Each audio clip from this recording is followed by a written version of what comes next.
నా భర్త ఇన్ని ఎలక్షన్స్ లో ఉన్నప్పుడు కూడా ఇలాంటిది ఎక్కడా వినపడలే. నేను స్టేట్ లో ఉన్న ఆకు రౌడీలు మొత్తం తీసుకొచ్చి పెట్టుకున్నారు. అంత దౌర్భాగ్యమా? అంత భయం ఎందుకు? అంత భయపెట్టాల్సిన అవసరం ఏముంది? దయచేసి మళ్ళీ చెప్తున్నా, ఓటు హక్కు వినియోగించుకోండి. బయటకు వచ్చి ఇట్లాగే ఉంటే మళ్ళీ రేపు ఈ గోండా రాజ్యమే ఉంటది. మీరు కనుక పార్టీని గెలిపించుకుంటే రేపు మీకు అండగా ఉంటది. ఇప్పుడు ఏం జరిగినా నేను చూసుకుంటాను ప్రజలందరినీ. మీకు అండగా ఉంటా, మీ వెనక వాళ్ళు నిలబడతా, పార్టీ అండగా ఉంటది.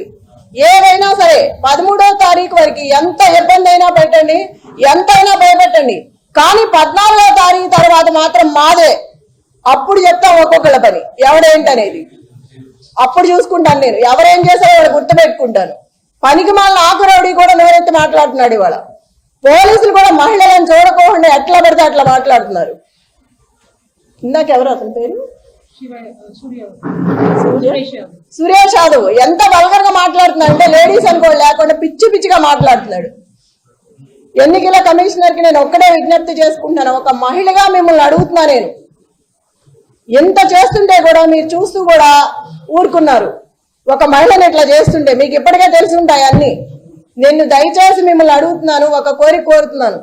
మీరు బయటకు వచ్చి జరిగేదేదో చూసి ఏది కరెక్ట్ గా ఉందో వాళ్ళకి చెప్పి అట్లా చేయించండి.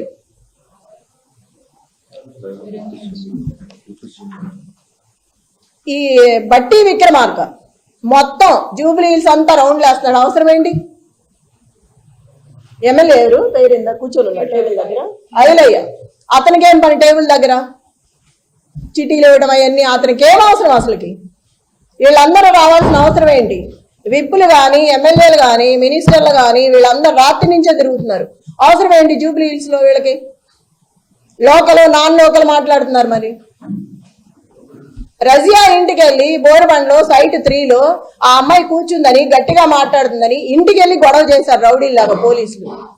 ఆ అమ్మాయి మీద కూడా గొడవ చేశారు కూర్చోవద్దని. టేబుల్స్ ఇవ్వట్లా, కుర్చీలు ఇవ్వట్లేదు. ఆ టేబుల్స్ తీసుకొచ్చి పోలీసులు సందు చివర 3 అడ్డం పెట్టుకున్నారు.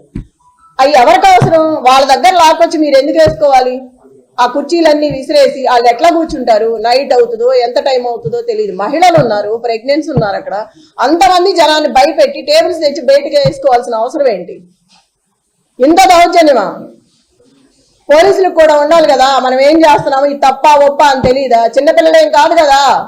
అదేమంటే క్వశ్చన్ చేస్తున్నారు తిరిగి. ఆ క్వశ్చన్ చేసే ముందు మనం ఏం చేస్తున్నామో తెలియాలి కదా. మాట్లాడితే సీఏ అంటారు, ఏదేదో మాట్లాడుతున్నారు, నాన్నే భయపెడుతున్నారు వెళ్తుంటే. అంత 30 మంది 50 మంది 100 మంది పెరుగుతూనే వస్తున్నారు కానీ తగ్గట్లేదు. 2 నిమిషాల్లో వస్తున్నారు. మరి ఎవరు చెప్తున్నారో నాకు తెలియదు. నేను ఎక్కడికి వెళ్తే అక్కడికి వస్తున్నారు నాతో పాటు. గుంపుగా వచ్చేస్తున్నారు పోలీసులు కానీ, రౌడీలు కానీ, ఆ చుట్టూ ఉన్న జనం కానీ. ఏదో ఇప్పుడే వచ్చేటప్పుడు చూసాను 150 మంది కూర్చున్న టేబుల్స్ నేను గొడవ చేసి వచ్చానని ఒక 6 నుంచి మిగతాయి తీసేశారు. ఇప్పుడు వస్తా చూసాను ఈ కార్లో. ప్రతి చోట ఇలాగే ఉంది. మేము ఇక్కడి నుంచి అవతలకి వెళ్తే ఇక్కడ మొదలు పెడుతున్నారు, మళ్ళీ అటు నుంచి ఇటు వస్తే అటు మొదలు పెడుతున్నారు. ఎన్ని చోట్ల నాపుతాం, ఎంతమందిని నాపుతాం? బిర్యానీలో డబ్బులు పెట్టిన దౌర్భాగ్యం కాంగ్రెస్ పార్టీది. అంత అవసరమే వచ్చింది నీకు? అంత రౌడీజం చేయాల్సిన అవసరమే ఉంది? మొత్తం సిటీలో ఉన్న స్టేట్ మొత్తం రౌడీలందరినీ పెట్టుకున్నావు తీసుకొచ్చి. ఎంతమందిని బెదిరిస్తావు? పక్కనే పెట్టుకున్నాడు, కవర్లో పెట్టి ఒక్కొక్కరికి పంచుతున్నాడు. చూసాము, పోలీసులు కూడా చూస్తున్నారు పక్కన, ఏమంటలేదు వాళ్ళని. మా దగ్గర సెల్లులు ఉంటే తీసి బయట పెడుతున్నారు లాక్కొని. ఒక క్యాండిడేట్ ఫోన్ కూడా దగ్గర ఉండనివరా? క్యాండిడేట్ తో ఒక మనిషిని కూడా రానివరా? ఎట్లా రాకుండా? లోపల ఎవరు కూర్చున్నారు ఏంటో మనకు తెలియాలి కదా. అట్లా కూడా అలౌ చేయట్లేదు. వాళ్ళని మాత్రం 10 మందిని అలౌ చేస్తున్నారు. అడిగితే నవ్వుతున్నారు.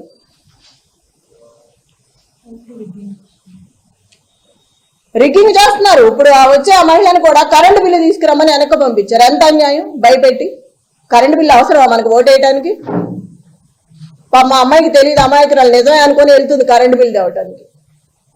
ఎంత అన్యాయం కదా. ముసలి వాళ్ళని వీళ్ళందరినీ ఇబ్బంది పెట్టి 19,000 ఓట్లు ఉన్నాయి యూసఫ్గూడలో సవేరా ఫంక్షన్ లో.